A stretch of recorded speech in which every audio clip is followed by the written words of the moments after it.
J. Warner Wallace is a cold case homicide detective who's been investigating cold case murders in Los Angeles County for over a decade. His work has been featured on Fox News, Dateline, and Court TV. Now, we join him as he applies his investigative skills to making a case for Christianity.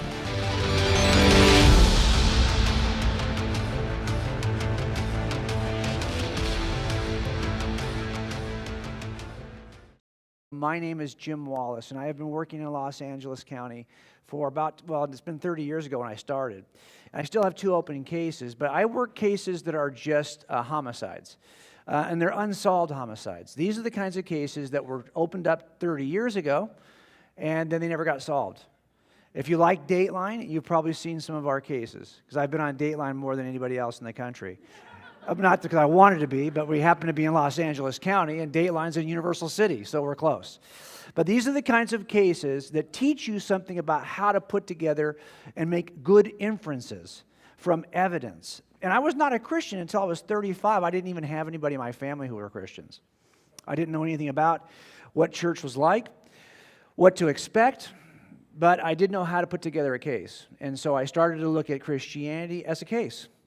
And I became a Christian ultimately. And tonight what I want to do is share with you some of the tools that detectives use to make cases. My son is still doing the same job that I was doing for years.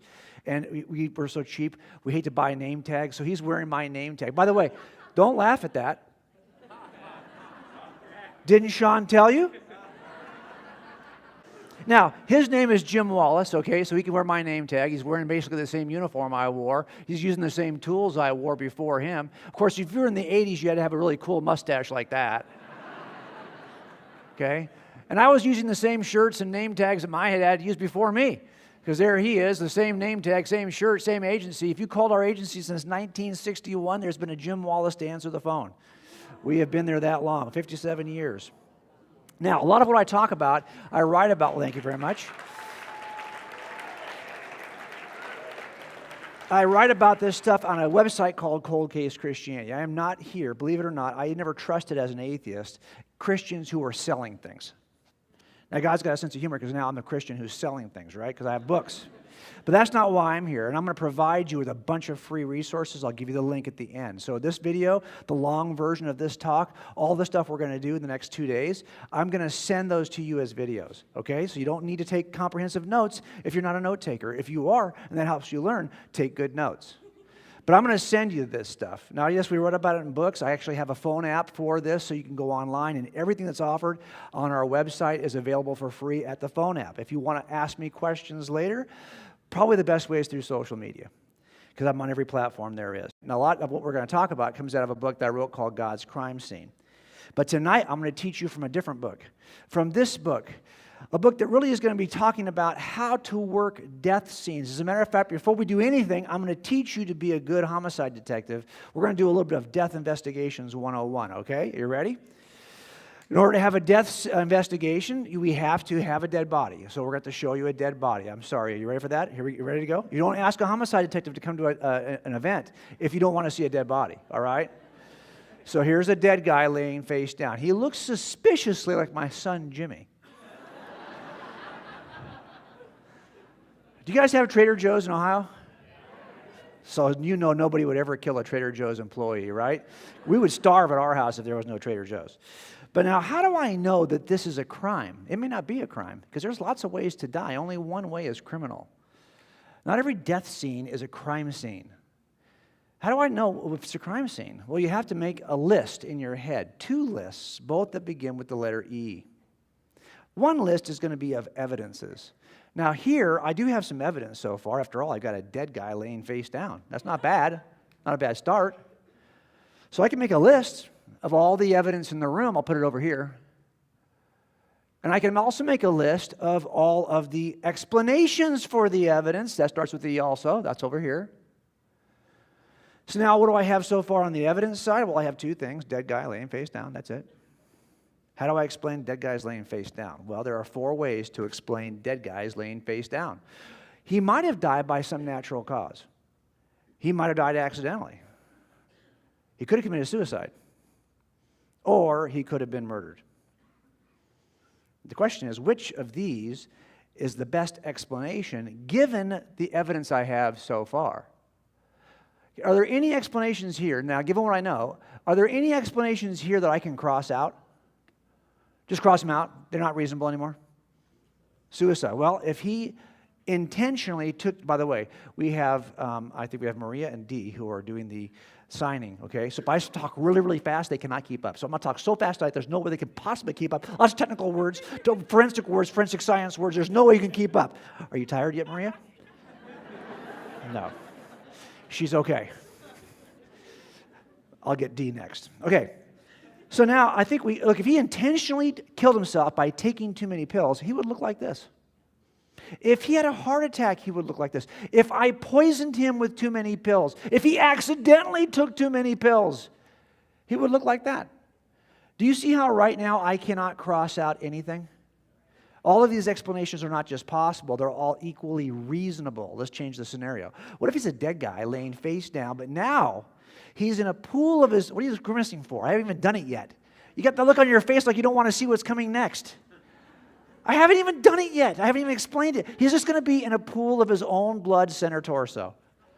That's not so bad, right? Okay, so now I've got to add this additional piece of evidence. Can I cross out any of my explanations? What can I cross out? Yeah, I mean, is it possible this is look, if he had an aneurysm and he hits the deck and he bleeds out through his nose, it still would not be around his body, it'd be around his head. Where's a natural place in your center torso you can bleed out? I mean, it's possible, but it's not reasonable. We're going to cross one out. The other three, though, I think are still in the game, right? Because I got to kind of roll them over and see what the injury is before I can tell you if I can cross out anything else. Agreed? Is this the weirdest talk you've ever heard on the existence of God? Let's change the scenario. He's a dead guy laying face down in a pool of his own blood. He's got a single gunshot wound, center torso, and it's an exit wound coming out of his back. So we have now a few things we can add to our evidence list. A bullet hole is an exit wound, and a single gunshot. The gun's on the ground. Can I cross out anything?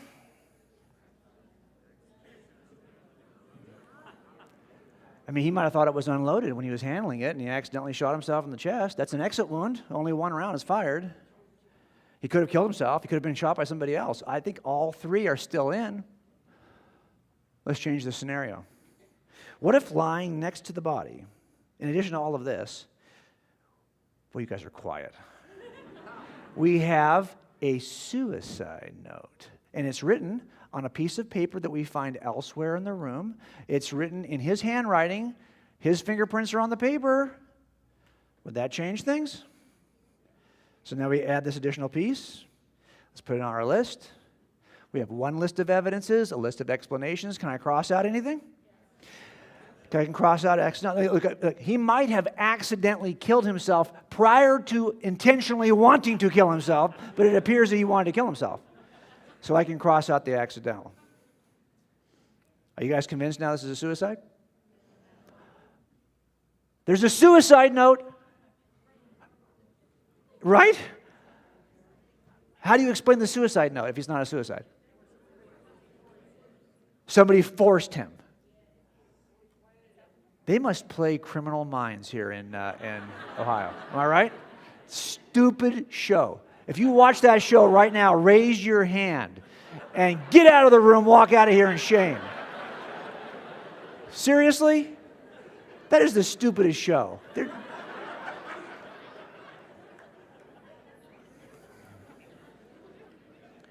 You think okay, let's go back to our scenario. What can I do to convince you? Okay, how about this? Just to change the scenario slightly. What if we examine that note and it's not in his fingerprints, it's not on his paper, it's not a pen we can find anywhere else, it's not his handwriting, it's got unknown DNA, unknown skin cell transfer, unknown fingerprints on the paper. Now it'll change. How about this? What if he had multiple gunshot wounds? And they were all not exit wounds, they were all entry wounds on his back. What if there was bloody footprints leading out of the room? Do you think that would change things? You can tell this is a California murder right here. That's the beach out there. That's Malibu. You're going to go surfing afterwards.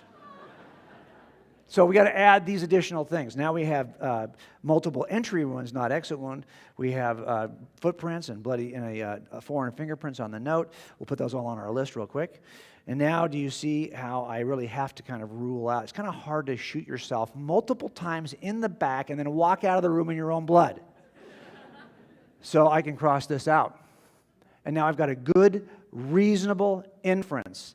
This process of comparing explanations to the evidence in the room to decide which explanation is the best inference is called abductive reasoning. Abductive reasoning. We do this at every crime scene, every death scene to determine if it's a crime scene. We ask jurors to do this. Which explanation is better, the prosecutor's explanation or the defense attorney's explanation? So we do this all the time. There's also something else we did here which you might not have caught. So I want to explain it to you in a simple way. This is a process of logical reasoning in death scenes that I call inside or outside the room. Inside or outside the room. Here's how it works. If I can explain everything that's inside the room by staying inside the room, it's probably not a murder. Make sense? Let me show it to you a little more graphically. Let's say we have this is all reduced down to a room that's actually a box. Now we're going to play this game, inside or outside the room.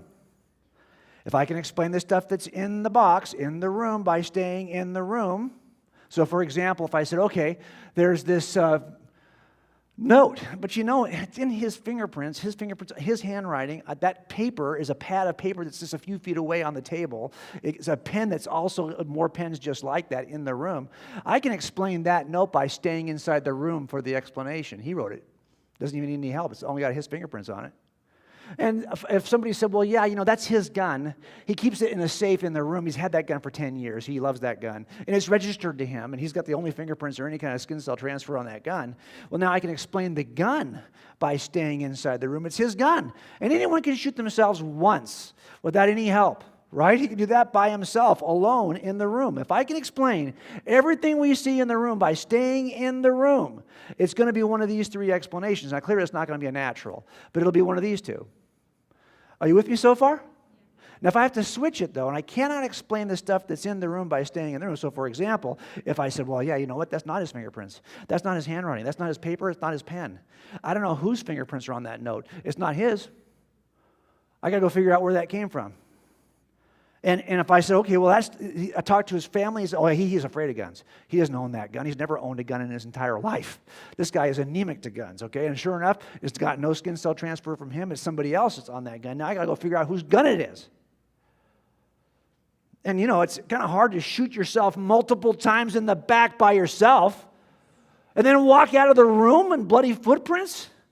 Clearly, I've got to go outside the room to explain the stuff that's inside the room. And when this happens, it shifts to homicide. Why? Because now we've got a good reason to believe that we've got an intruder. And intruders change everything. Intruders are the very thing that turn death scenes into crime scenes. Make sense? And if you had some sense of curiosity about how somebody could accidentally kill themselves or why they would kill themselves intentionally, I'll tell you what, once you know you have an intruder, your sense of curiosity needs to change into a sense of urgency. Because there's one show out there that actually does pretty much capture what we do. It's not as exciting as Criminal Minds. It's called The First 48. Have you ever seen it? Yeah, I mean, it's kind of like boring. You know, it's like some guy with the camera following around detectives doing their job. But if you don't solve it in the first 48, it gets hard to solve. As a matter of fact, that's why when I started a case from 1970, good luck. That's why it's cold. That's why they're unsolved. Now, I started thinking, though, as a guy in his late 30s who was looking at the evidence for the first time about the New Testament, about the resurrection of Jesus, about the possibility, the reasonable expectation that God could enter into the universe and work a miracle on the resurrection. And I didn't think it was possible. But I thought, could I take this approach that I use at every death scene and use it to examine the evidence for God? In other words, what if the scene is not a homicide scene, but the entire natural universe? Can I explain everything that's in the room by staying in the room? If I can, then there's no reason to invoke a creator. Now, I actually think there are 8 things that we have to explain, either about the room or that are in the room. And everyone has an obligation to explain these things. And the answers are only going to be in one of 2 places. They're either going to come from inside the room or outside the room. If they come from inside the room, then your atheistic naturalism is fine, because all the room is made of is space, time, matter, governed by physics and chemistry. Space, time, matter, physics, and chemistry, that's the only stuff that's baked into the cake right now if you stay inside the room. So you have to explain all of these things with nothing more than space, time, matter, physics, and chemistry if you want to deny an intruder.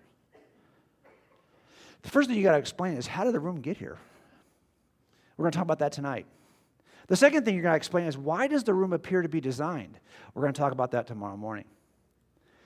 You also got to talk about how life originates in the universe from inorganic dead matter. That's a problem that everyone's got to solve. And we've been doing origin of life studies for about 60 years. And we're not any closer now. The more we learn, the further we are from an answer. And then you got to explain why biology also appears to be designed. Now, everyone admits this. Even Richard Dawkins, the famed evolutionary biologist, will tell you that biology is the study of things that appear to have been designed for a purpose.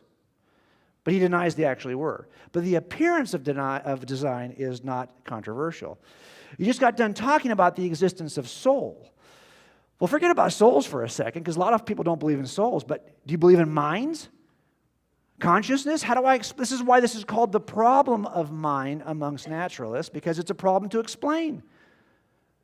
How does nothing exist, and then suddenly something pops into existence called mind? And if you do have minds, it means you have free agency.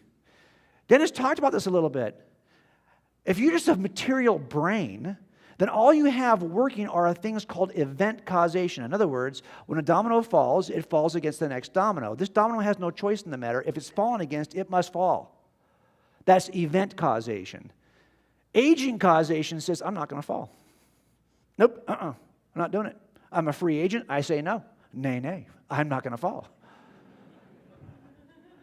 But if we're just molecules, if we're just brain matter, then your neurons are firing. And Sam Harris, who Dennis talked to you about, he's a neuroscientist and a philosopher, and he doesn't think you have a mind. And he doesn't think you have free agency. Dennis talked about that in the last session. But also we have to talk about, well, are there objective, transcendent moral principles? And we have to talk about the thing I'm going to do in my breakout tomorrow, which is the problem of evil. If you think that God exists, doesn't this kind of eliminate, though? This is kind of like the alibi that the agent has, because if there's an all-loving, all-powerful God, there should be no evil. If there's evil in the universe, something's wrong with your definition of God. We'll talk about that tomorrow in the breakout. I want you to see, though, that 2 of these are entirely cosmological. That's what we're going to talk about tonight and tomorrow. 2 of these are biological. 2 of them are mental, and 2 of them are moral. 4 different kinds of evidence, 2 in each category.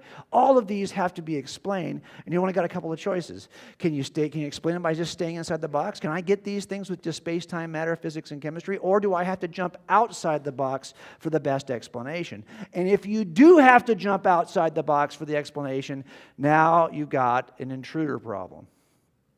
Only this intruder spans the entire cosmos, which is why I called this book God's Crime Scene. And I got some flack about it from my publisher. They didn't want to use this name. They thought it implied that God was doing something wrong. No, I'm simply saying you could investigate the universe like a crime scene to see what the best explanation for cause is. Make sense? So let's jump in. We're going to use this model, abductive reasoning, only instead of using a crime scene with these explanations for death, we're going to use these 8 pieces of evidence. And there's only 2 ways to explain these. Either we stay in the room for an explanation, or we go outside the room for an explanation. And since we can't cover all of them, we're just going to cover one in this session, okay? We're going to cover the first one. We are in a universe that has a beginning, and all of us have to explain it.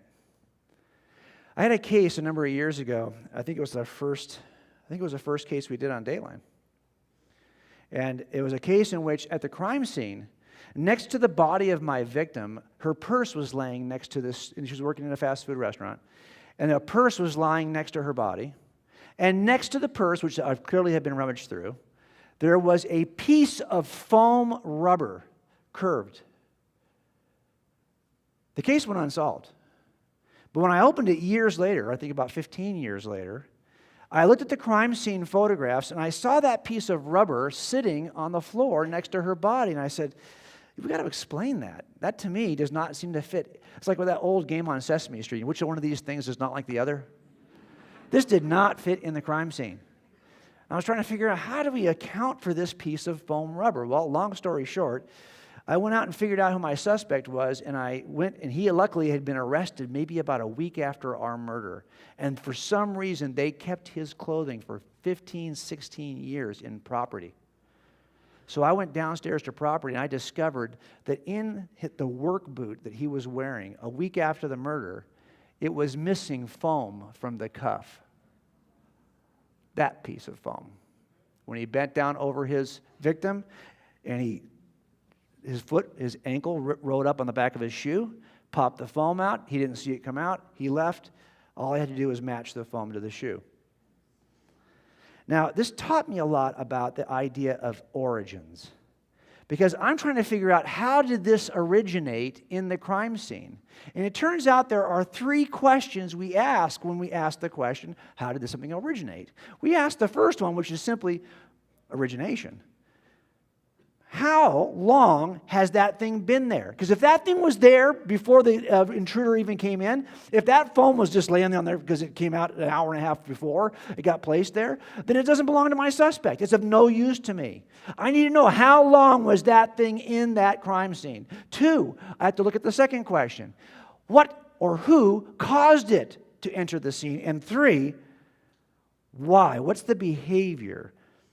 Why did the evidence appear in the scene at all, and does it tell us anything about the suspect? These are the 3 questions we ask when we see any piece of evidence in a crime scene. This is just standard police protocol. Make sense? You could ask the same questions about the universe, and we could start with this first one, which I think is the most important one. And that is, how long has this thing been here? See, for a long time, people thought the universe was eternally old. It had always been here. Like Carl Sagan says, all that ever is, all that ever was. Is that the case? Well, we now have good evidence, good scientific evidence, that shows us that the universe has not been here forever into the past. It has a beginning. As a matter of fact, there are actually 6 or 7 good lines of evidence that point to the fact that the universe has a beginning. This evidence is so strong that the idea that the universe came into existence from nothing is now the standard cosmological model, although there are some people who deny that still. That is still the vast majority of cosmologists, astrophysicists, accept this reality. As a matter of fact, Alexander Vilenkin, who's at Tufts University, says it this way: with the proof now in place, cosmologists can no longer hide behind the possibility of a past eternal universe. There is no escape. They have to face the problem of a cosmic beginning. Why is that a problem? We'll see in a minute. I think Dennis had mentioned Roger Penrose, and you know who Stephen Hawking is. Almost everyone now believes that the universe and time itself had a beginning at the Big Bang. Now, you hear that word Big Bang, and a lot of people in the church are like, oh, I don't believe that stuff. Big Bang, I don't believe that's that atheist stuff. No, actually, the Big Bang is intriguing to me as a Christian.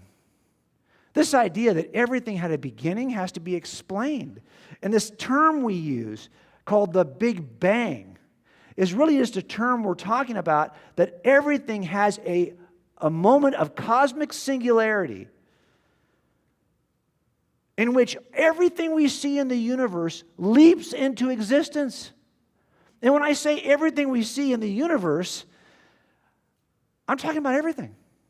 This doesn't bother me. It doesn't bother me that there's a Big Bang, right? Because if there's a Big Bang, well, every Big Bang requires a Big Banger. I just happen to know who that is. Right? So I'm not uptight about this idea that science demonstrates that everything leapt into existence from nothing. I'm not upset about that at all. And when I say everything from nothing, what I mean is everything. Space, time, and matter comes into existence from nothing. And that means that whatever starts that cannot be made up of that stuff. You cannot create yourself. That means I'm looking for a big banger that is not made up of the stuff of the universe, because that's what begins to exist at the beginning of the universe. Those elements do not exist prior to the beginning. That's what all science demonstrates. That means I'm looking for a non-spatial, non-temporal, non-material big banger. Think about it. If the stuff in the room is space, time, and matter, I'm already outside the room for the first explanation. Right? So I want to just dispel you of your nervousness about Big Bang cosmology. The standard cosmological model is indeed called the Big Bang Theory. And what I mean when I say that to you tonight is that I mean that the Big Bang Theory equals one important truth. Everything came from nothing. All space, time, and matter came from nothing. Are we on the same page so far? Here's what I don't mean when I say that I believe in the Big Bang. I'm not saying that I believe in the theory of evolution. These are two completely different theories. One theory talks about the origin of the universe. The other talks about change over time in the universe. I can accept this and reject this. Lots of people do. I can also reject this and accept this. Lots of people do. These are not the same thing. Make sense? Also, I am not suggesting that because I believe in the Big Bang, that I believe that the universe is a particular age. How long ago did that happen? That's open for discussion. We can argue about that. I have no problem arguing about that. But that's not what the Big Bang Theory is I'm talking about. I'm talking about the Big Bang cosmology argues for one overarching truth. Everything came into existence from nothing. And I think you and I, we agree with that. That's called Genesis 1. So are we clear so far on this? So I have stopped kind of resisting. You want to bring on the Big Bang? Bring it on. Now, as I said before, there are several lines of evidence that point to the same thing. If you want an evidence or a demonstration that God exists, how about this? When I teach this class at Biola, I spend 17 hours covering this material. I could lock the doors and force you to stay here for 17 hours until we talk about all this, but I'm not going to do that. Therefore, there is a God. Okay, so I've already proved it, so I don't know why I even continue. What I want to do is just cover a couple of things that are in this list because I think they're interesting. For example, the evidence that I thought was compelling were a couple of lines that I thought were really interesting. One is from an astrophysicist who is not a believer, who is named Robert Jastrow. He's been dead for a little while now. He was the director of the Goddard Institute, and he talked about an important line of evidence that's simply known as the Second Law of Thermodynamics. Now, look, I know we didn't come in here tonight to talk about science, okay? Tough. We're talking about science, all right? Because this second law of thermodynamics actually is important to us.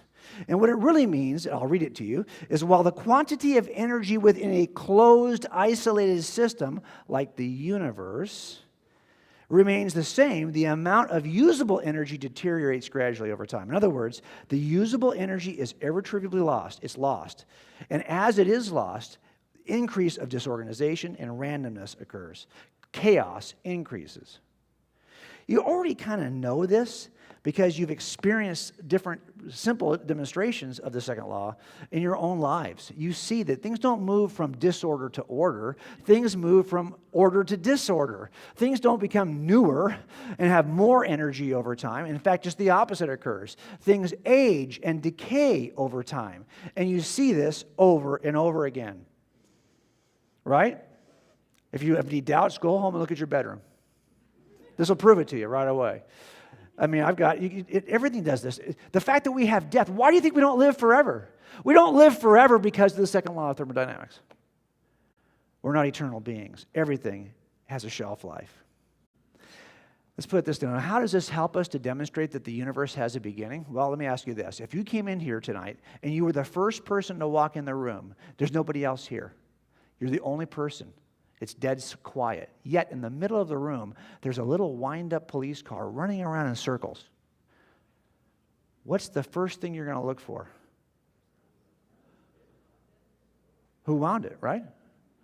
Because you know this thing does not have endless energy. This thing is it's slowing down. It's unwinding in front of your very eyes. But that means if it's unwinding, you can go backwards into a time in which there was a point at which it was tightly wound. The fact that the car is running out of energy in front of you demonstrates that that energy had a beginning. Make sense? Well, we're in a wind-up universe that is winding down in front of our eyes, which means if you run it in reverse, we know it's got a beginning in which it was tightly wound. Does that make sense? It's the simplest illustration I can possibly give you for this. Also, though, we know that the universe is expanding, and we know this through the work of many people, but one of which you know probably the best is Edwin Hubble, who in his telescope started to kind of capitalize on concepts that others had discovered, and he noticed something called the Law of Redshift. Now, what he noticed is if you're looking and measuring light spectrum through of distant objects in the galaxies in the universe, if those objects are moving in one direction, they give you one type of light shift. So, for example, if they are coming toward you, they bend toward blue in the light spectrum. If they're moving away from you, though, they bend toward red. And as he looked out at the universe, he realized that things are bending toward red. In other words, things are moving away from us. The universe is expanding. And why does that matter? Well, think of it this way.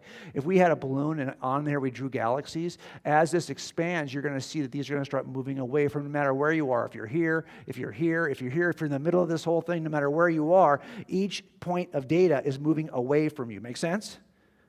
That's what we're seeing. Now, why does that matter? Because let's run the clock backwards. That means there's a point in time in which all these things were tightly condensed.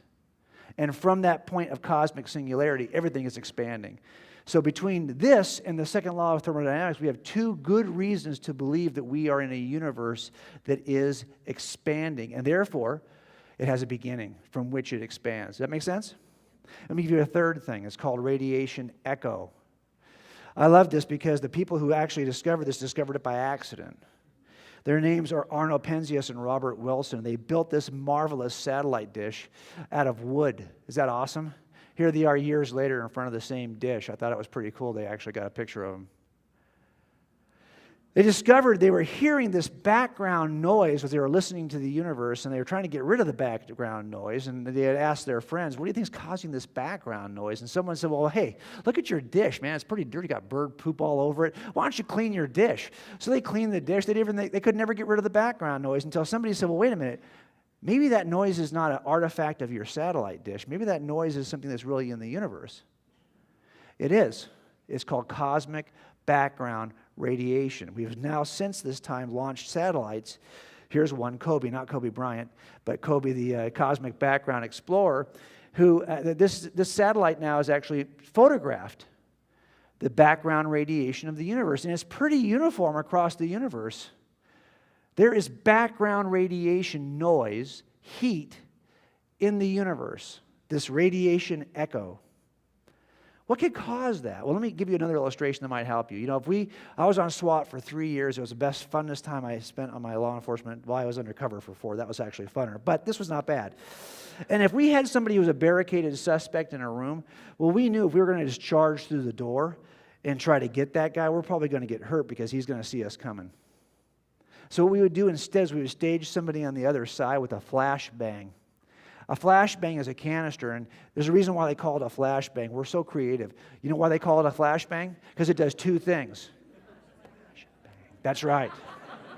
That's right. So what you do is you get this guy staged with his hand grenade, basically, and he throws the hand grenade in through a window, and then it's going to explode. And as soon as it explodes, guess what? We're going to rush him from the other side because we're going to have his attention diverted to the noise of the flashbang. And what we discovered when we got inside the room here almost all the time is that once you get in that room after that bang, like your ears are ringing. There's dust everywhere. There's still heat in the room. Why? Because this explosive moment of the flashbang has got a couple of seconds of linger. Follow me? This is what we're seeing with cosmic background radiation. From that singular event of the beginning of the universe, we still have radiation in the universe, which is the afterglow of the singularity. Does that make sense? And we can measure it. And we've tried to explain it any number of ways. The best explanation is it's like a flashbang. It's still there. So now you've got 3 lines of evidence. Let me give you a 4th. This might cause you to stretch a little bit. This might explain how you might have the beginning of space and matter, but how do we explain the fact that we believe we are in a universe in which time also began at the beginning? Really? Time has a beginning? Yeah. You hear that expression all the time, before time began, but they're actually, it's kind of hard to say that because can you use a word temporal, a word like before, if there's no time to measure before with? But the point is, I want you to look at it this way, like a racetrack. This is called the Law of Infinite Regress. Imagine you're on this racetrack, and I put you at the starting line, and I say, okay, get ready, all of you. We're going to have a race. This race is wide enough, the track's wide enough that all of us can run simultaneously. Wouldn't that be awesome? Some of you in this room are really fast. Some of you are pathetic old people like me. I can tell you who's who. I can see all you people, okay? I can tell you who's probably going to win. And what losers are in the room. I tell you right now, I can see you, okay? If you've got gray hair, I'm sorry. You're going to come in toward the back. I know. This is the way it is. That's me too. Now, if I put you on that track and I said, we're going to run to the end of that track, there's a finish line, and the first person to get, but we're not going to, there's no curve. What if this racetrack went off into the distant woods out there? It went off infinitely. What if that was the track we had? It went off infinitely past the finish line and infinitely past the start line. It's like an infinite racetrack. That's what you're standing on, at the starting line, and you're getting ready. You put your blocks in the ground. You push them down, put your little, you're set, you're good. You put your feet in the blocks. You're ready to take off. I get my starting pistol up in the air. I'm ready to start your race. You ready? Get set. Stop. I'm not going to go. I want you to do me a favor before you start. Everyone back your blocks up 6 inches. Really? Yeah, just do it. Okay, you do it. Ready? Set. Stop. Back it up 6 inches. Are you kidding me? Yeah. And then every time that I'm about to start the race, every time, rather than let you get started, I tell you to stop and move your blocks back 6 inches. I never let you start. I make you move your blocks back infinitely. Are you ever going to get to the finish line? Think about it. Are you? No. With that, if there's no start to the race, you're never going to get to the finish line. What if the finish line is just today? If there's no start to the race, you don't get to the finish line. And if there's no start to time, you can't get to today. The fact that we are at today demonstrates that there's a beginning to time. Are you with me on that one? Law of Infinite Regress. We know we are in a universe in which space, time, and matter has a beginning. So here's our diagram. We didn't even talk about helium, which we could, or mathematics, which we could. I just want you to see the case is, remember Dennis talked about a cumulative case? When we do these in front of juries, they look like this. They are cumulative cases built on several lines of evidence that all point to the same conclusion. Now look, people will say all the time, well, Jim, I don't know. I don't know. I just don't think. How do I know that I hear objections all the time. And by the way, atheists do not like the idea that we have a beginning to our universe. They are working hard to get rid of the beginning. Because if there is a big bang, there's a big banger. We've got to explain what that is. And the big banger has to be non-spatial, non-material, non-temporal. So it's already starting to sound like God. So they've offered other alternatives. And they're all lame, okay? Now, when I hear defense attorneys try to offer alternatives, I can see where they're going to go wrong. They always go wrong in one of the same 3 ways. Always. All defensive mistakes from defense attorneys make a mistake in one of these 3 categories. One, they do something that's not supported by evidence, or they redefine a term, or they just have a logical contradiction. And all 3 explanations, all 4 or 5 explanations I see for the universe that are trying to explain it from not being God fall for one of these same 3 reasons. Let me show you what I mean. One explanation is, hey, couldn't we just be in a universe that's been expanding eternally? Okay. Could it just be that the universe is cycling between expansion and contraction, like a heartbeat? And we just happen to be on the expansion side right now. That's one possibility. Couldn't it just be that the universe is part of a larger environment that's eternal? And our universe is a part of a larger collection of multiverses. Now, the first 2 would keep us inside the room. for an answer. This one here, if you're in a multiverse, well, then you have a multiverse generator. That's something that's outside of space-time. You're outside the room to get this multiverse generator, something that generates a number of universes. But all three of these explanations would eliminate God. So since I have a few minutes, I'm going to torture you a little bit. I want to give you the more academic view of this. I want you to see it really quickly. Here's the first question. Could the universe be cycling eternally? By the way, let's go back for a second. You see this explanation here? The ever-expanding universe, that as it expands, more matter is created in the expansion voids. They have, for the most part, have walked away from that. There's no serious scientist who believes that anymore. So I'm just going to skip it and go to the ones they actually do believe, which are this one. Is it cycling eternally? This is something that Einstein kind of believed. Let me give you the model. The model looks like this. Imagine that instead of this being an expansion universe from a point in the past, what you have is over time, from all of eternity past to all of eternity future, the universe has been shrinking, pulling back from gravity, singularity, eventually slowed by gravity, back a singularity, and so over time, it gets large, then gravity pulls it back, singularity, large, gravity pulls it back, singularity. See what's happening here? This is one way. Now, we just happen right now in history to be at a point where what we're seeing is the expansion period. If we were over here, we'd be seeing a universe that's shrinking. That's the argument. Make sense? So we happen to be on the expansion side and not the decrease side. Now, one of the problems with this was discovered by another scientist whose name was Richard Tolman. And he said, wait a minute, the second law of thermodynamics, that's not going to work. Here's what he meant by it. What he meant was, okay, if I start here, all right, you may happen to see this thing is growing. You're at a point of growth, but you have less energy as time goes by.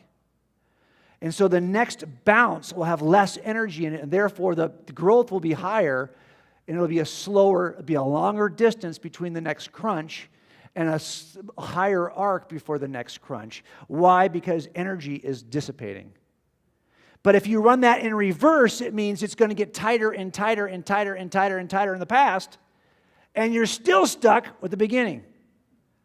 Follow me? So he would argue that even in this kind of cyclical universe, you're still stuck with the beginning because of the second law of thermodynamics. But a bigger question is, do you think it's really true that there's enough gravity, enough matter in the universe close enough in proximity so that gravity would ever really pull it back? That's the argument. The argument is at some point it slows because of gravity and it pulls back. The problem is the science doesn't demonstrate this. This researcher from Notre Dame, he's talked about it in several writings. His name is Peter Garnovich, and he says this: we cannot make much of a conclusion. By the way, they're making this by looking out at the universe, at other supernovas. And he says, we cannot make much of a conclusion from a single farthest supernova we've seen, but when we average it with several others, here's the money line, we find to a 95% level of confidence that the density of matter is insufficient to halt the expansion of the universe. In other words, this could never happen anyway because there's not enough matter in the universe for gravity to slow its growth. So this whole idea of an expanding and collapsing cyclical universe doesn't work. Well, maybe it's part of a larger eternal environment. In other words, by the way, lots of people think this. You've got Alexander Vilenkin, who believes in a multiverse, and he's got theories about this. And then you have a guy who maybe you're familiar with, his name is Lawrence Krauss.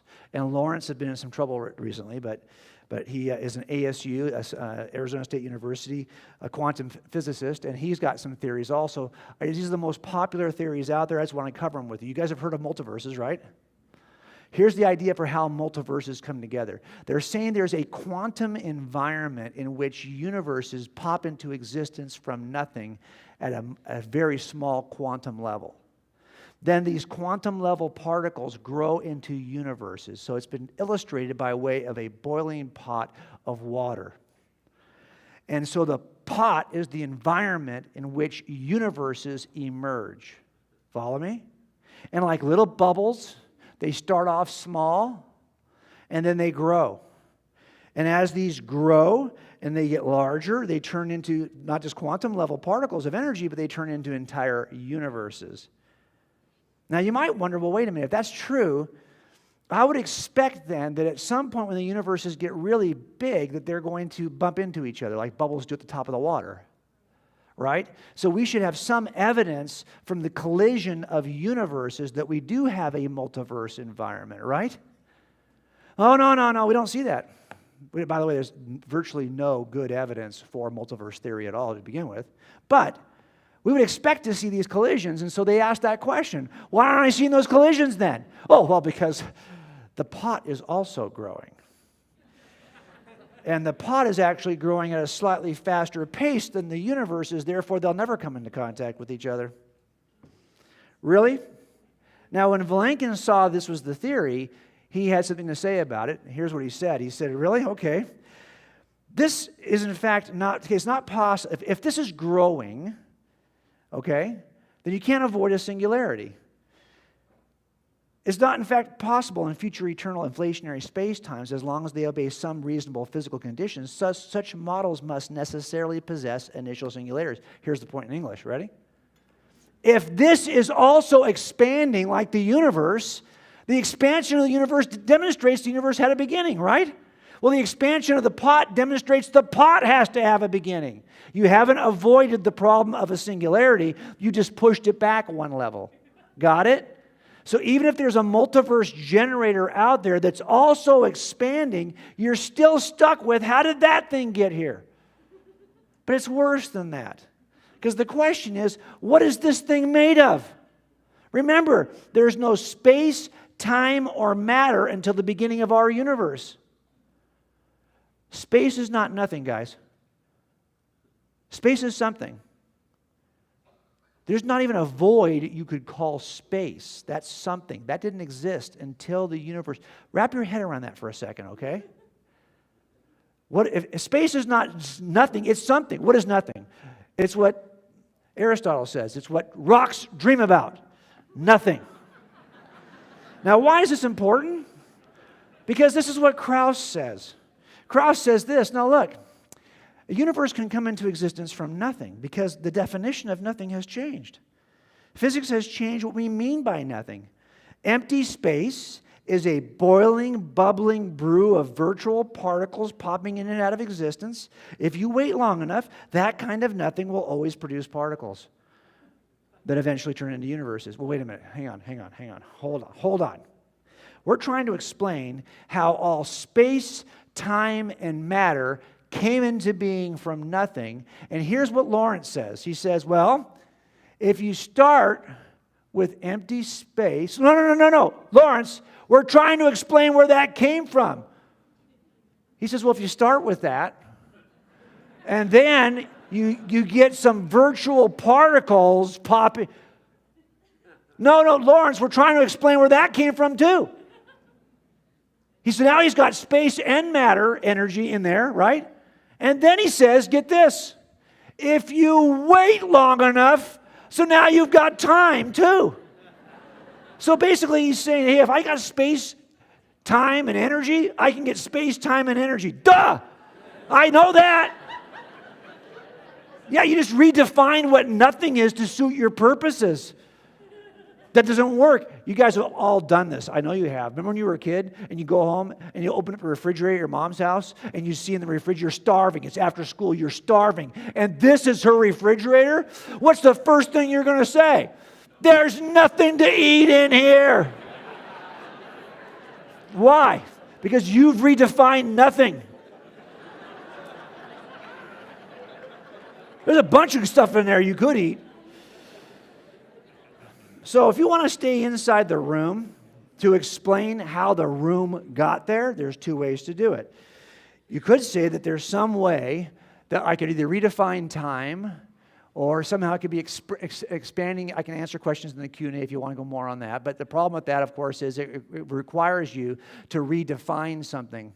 That doesn't work. Or you could say we have some oscillating growth and expansion and contraction, but that's not supported by the evidence. The third option is a multiverse theory, but the multiverse theory does not allow you to stay in the room because that multiverse generator is outside the room.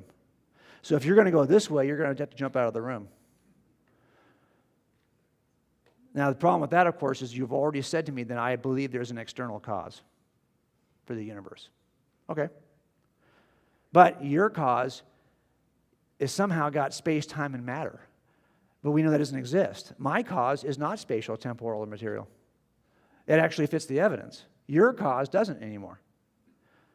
Because he's doing that little trick. That little trick where he uses this language, but then he steals space, time, and matter. Right? Yeah, if you have all that, you can get it.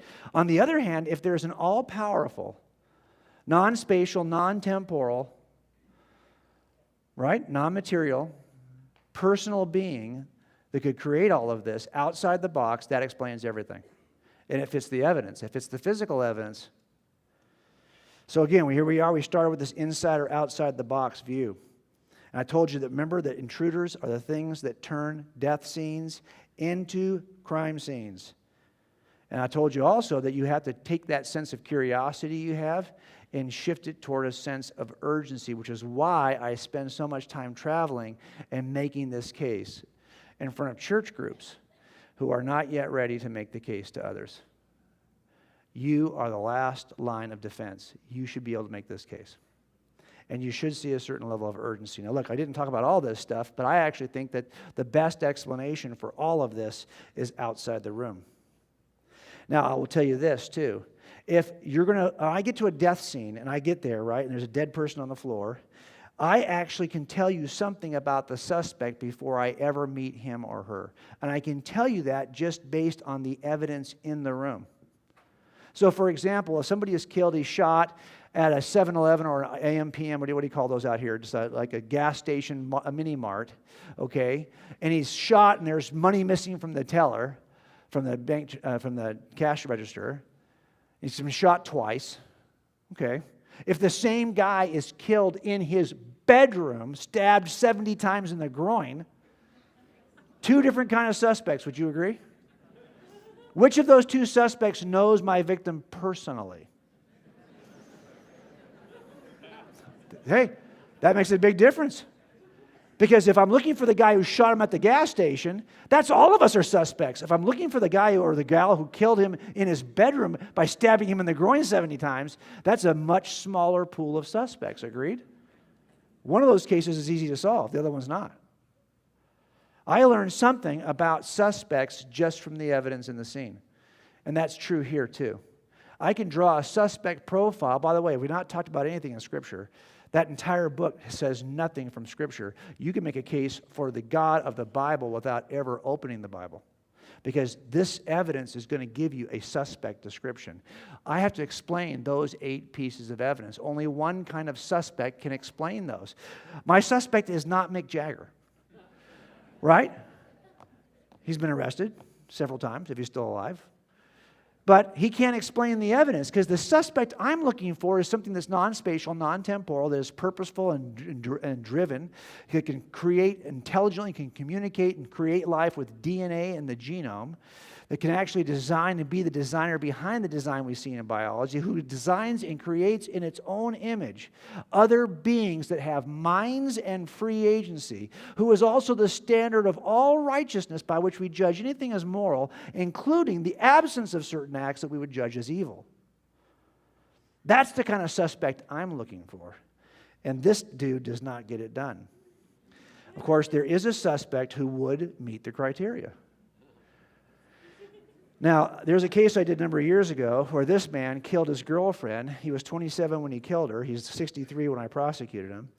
We had several lines of evidence. We had some eyewitness statements. We had some behaviors he, as a young man, did. We had some physical evidence at the crime scene. And we had some statements he made. These are very different lines of evidence, and that's why the case was so strong. 2 of these are simply eyewitness statements. 2 of these are from behavioral sciences. 2 of these are from forensic physical sciences. 2 of these were just from studying his forensic statement analysis. When you have very different disciplines that point to the same suspect, you probably have the right guy.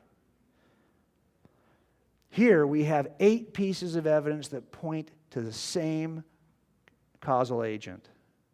And they are in 2 are cosmological, 2 are biological, 2 are mental, 2 are moral. These are very different disciplines, and very different kinds of scientists are used. These are astrophysicists and cosmologists. These are molecular biologists and microbiologists. These are ethicists over here at least, these are neuroscientists and philosophers, these are ethicists and philosophers. All of these people are pointing to the same kind of suspect. That's not a bad inference from evidence. Now, by the way, I will tell you that defense attorneys will try to knock this down. And I know how they're going to do it because I happen to deal with it all the time. They're going to say, Jim, I can think of other explanations for this. Heck, I can think of 4 possible explanations. I can think of 3 possible explanations for this. I can think of 4 for that and 5 for this and 3 for that. I can think of all these other possible explanations. And they do. They do. And by the way, none of them agree. So this guy says, this is my explanation for the beginning of the universe. This guy says, you're wrong. This is the right explanation. This guy says, you're both wrong. That's the right explanation. And by the way, whatever explanation you're using for this, none of those are available over here. So I need this amazing, crazy array of unrelated coincidences. Now, there's another way to explain this evidence. It might just be that all the same evidence could be explained by one causal agent. One causal agent that gets all of it done. Not this crazy set of unrelated, unlikely explanations. No, just one explanation that would unify all of the evidence. Which is more reasonable? Now, you've heard Hawking spent his entire life trying to find a theory of everything that would unify quantum physics to macro physics, to classic physics, Newtonian physics. He died without being able to do it. I'm here to tell you, I've discovered the theory of everything. It's God. That's it. It's God. And this is what we're talking about in this book called God's Crime Scene. Okay, now that being said, we're running out of time, so I want to be respectful of your time. I wanted to show you, this is the one shameless plug I'm going to make tonight for the entire weekend. So when I first started doing this, I just wanted to kind of make a case for, number one, for Christianity. That's called God's Crime Scene. And I want to make a case for God's existence. That's called Cold Case Christianity and God's Crime Scene. And finally, I realized that a lot of churches, a lot of us as Christians, do not think we need to make the case for anything. Why do you need to make a case for anything? You just believe, right? I needed to write a book that made a case for making the case. And that's called Forensic Faith. And of course, we've got kids' versions of all 3 of these books. The kids' versions for this book comes out in about a month. That's my dog, Bailey, by the way. And the kids' versions have an online academy that you can actually take. And if you take the academy and do all the materials on the academy, you can send me your picture and we post them to hold in their certificates of graduation. So, yes, everyone go, aw, together. Ready? 1, 2, 3.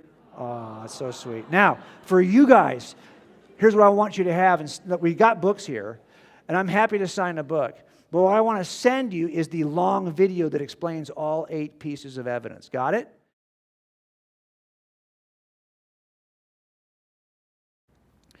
Several people actually wrote in asking about your testimony. They wondered if your work in forensics led to your faith, or were there relational factors? Or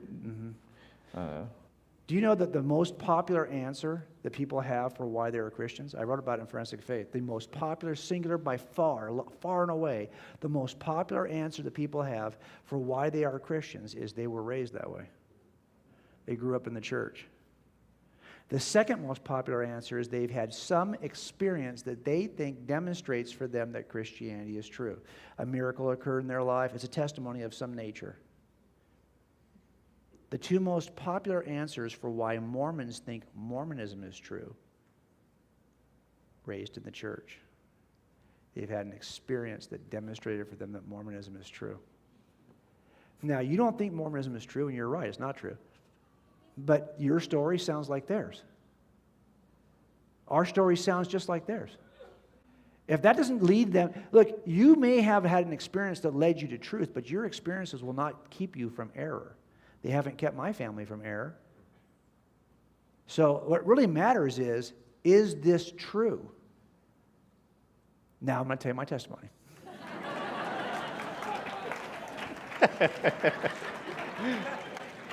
So I was not interested really in any of this, but my wife was raised as a kind of a cultural Catholic. Didn't own a Bible, didn't really know much about it, but she was raised that way. And when we started having our boys, she was like, should we raise him in the church? I said, if you want to go, I'll be happy to go with you. My dad will go to this. He's not a believer, but he's happy to go to church. He loves living in a country that has a Judeo-Christian foundation. He thinks that this is a very useful delusion. Seriously. That teaches good morals, and it provides a great substructure for the culture and all of that. So I would have said the same thing. I'll go. Doesn't have to be true for it to be useful. So I was willing to go. But the first time I stepped foot in that church, that sneaky pastor, he pitched Jesus in a way that I could catch him. He simply said that Jesus was the smartest man who had ever lived. He said a bunch of other things too, but that's what I remember. So I thought, is that true? He said, oh yeah, all of Western culture has been grounded on the moral teaching of Jesus, really out of 2 sermons. Those 2 sermons changed the world. I'm like, really? So I bought a Bible. And as I'm reading through the Bible, it has the texture to me of eyewitness statements. One of the things that was so profound is that, I don't know if you know this or not, but witnesses never, ever, ever, ever agree. Ever. It could happen 5 minutes ago. They're not going to agree. There are going to be variations in their testimony. So the first thing we'll say when we go, by responding to a crime scene, I'll tell the dispatcher, hey, are there police officers are there, right? Yeah. Have them separate the eyewitnesses. Well, why do we? That's the only instruction I give before I come to a crime scene. Separate the eyewitnesses for me. Well, why? Because if you separate the eyewitness, if you don't, I'm going to get there. They're all going to tell me the exact same thing because they've been talking to each other. That's not of any use to me.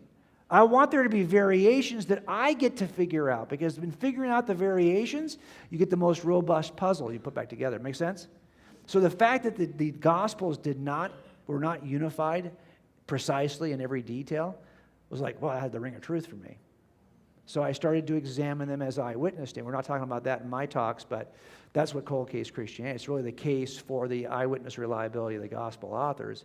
I think they're reliable. And then I was stuck with this dude who came out of the grave. What do you do with that guy? I'm weird. If you come out of if you walk out of the grave, I'm probably going to listen to you. Yeah. So that really changed everything for me. That's how I became a Christian. Huh. So, not much to it, really. And what I worry about, though, is I do worry that our testimonies, look, we're in a world right now where we are so absorbed with personal experience that testimonies are of the highest order.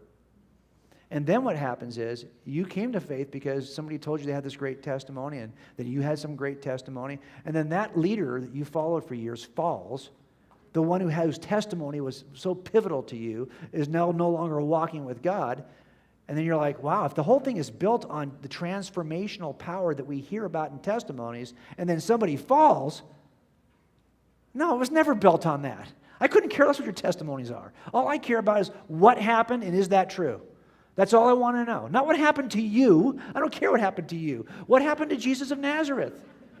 If he came out of the grave, I don't care if you believe it for 10 minutes and you run off and do 5 murders. It doesn't change whether or not Jesus came out of the grave. If there's good reason to believe that happened, your testimony is irrelevant. What matters is this true?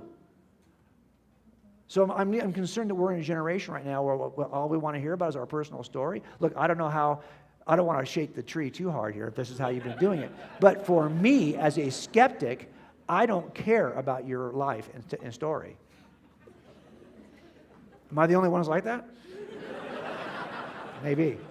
I'm the guy. Maybe I've been handling dead people too long. Yeah, right. I was going to say. That could be it. I'm building a profile here. I know, right? Jerk is one of the things you'll see in that profile. Second question.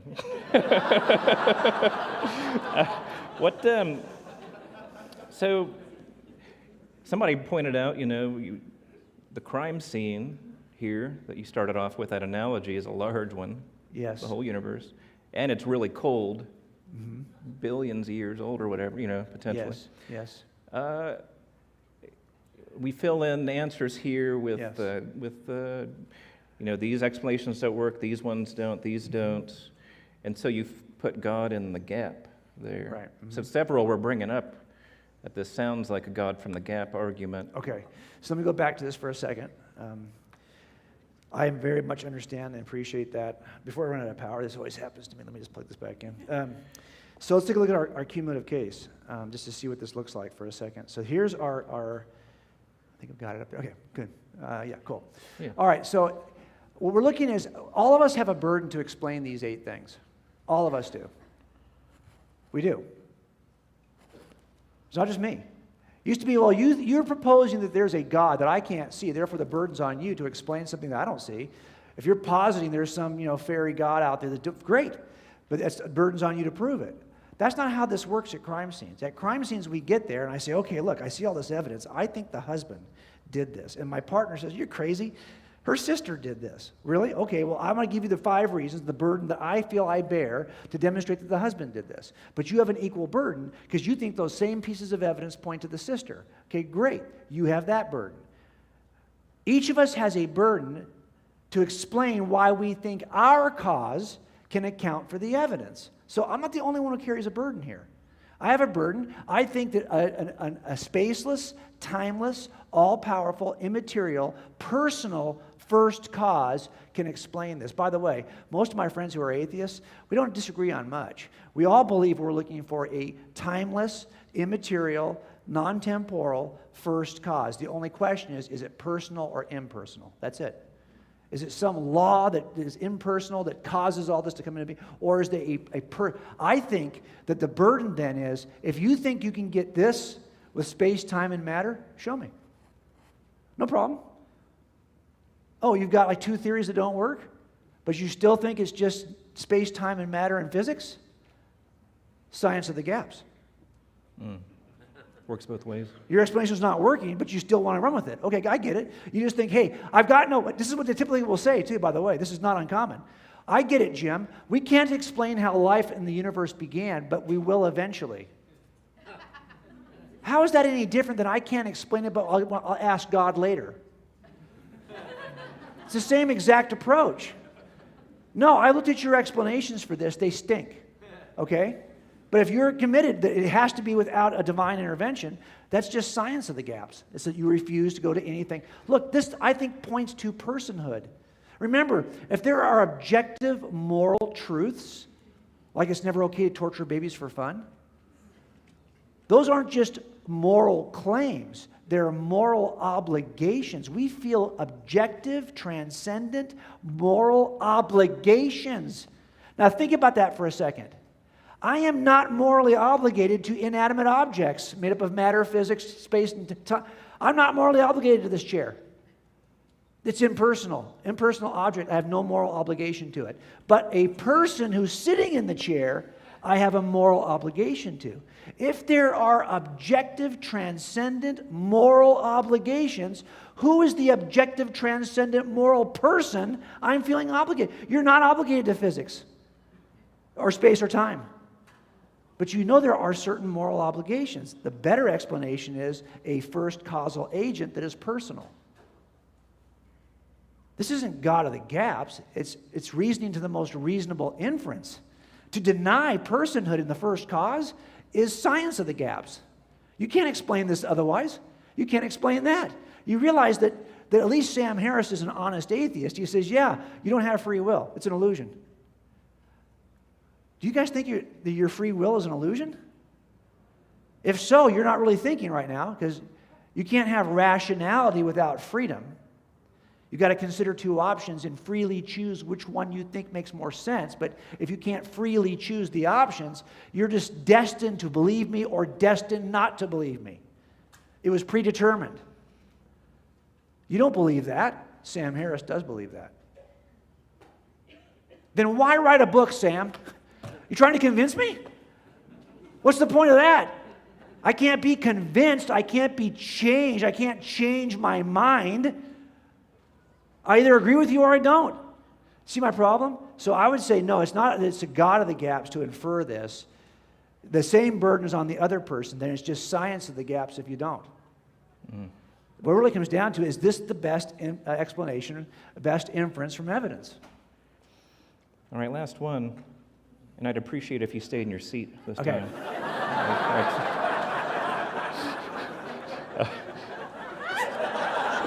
Oh my God.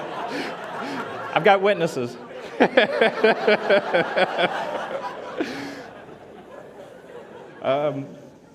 Several people wrote in, I think they're leading questions, but they're like, so what? Yeah. Sort of like you asked him, so what? You wrote this book about this. So what if God's the answer to this? So that's the question. So yeah. So what? Got it. Well, okay, let me ask you a question. Do you think it matters? Do you think we would behave differently if none of us believed there was any purpose to life? Do you think we'd behave differently? I think you would. Now, why do we think there's a purpose to life? You can say, well, I create my own purpose to life. Really? Okay, so if I find something up here, see how he set me up? So if I was to find out something, let's say I was to come alongside this, and I discover this thing sitting on the counter, okay? And here it is. It's this little widget. So here's a little widget here. It's sitting here. And I'm finding out on the counter. I'm like, dang, what is that for? What is the purpose of this widget? If you didn't know the purpose of this widget, honestly, you didn't know, but you wanted to find out tonight what the purpose of the widget is, what would you do? What would you? You'd Google it. No, listen.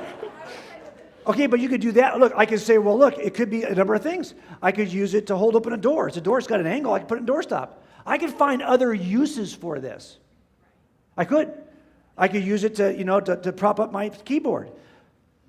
I could find other uses, but I really want to know what was it designed for, because it seems to me I'll get the most out of it if I know what its intended purpose was. Well, how do I find that? You're going to Google it. Okay, fine. So how are you going to Google it? What are you going to look for?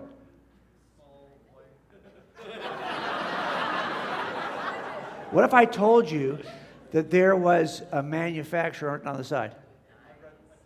You type this in, right? Okay, fine. So now it turns out what you're thinking is that the best way to discover the purpose of this widget is to ask the manufacturer.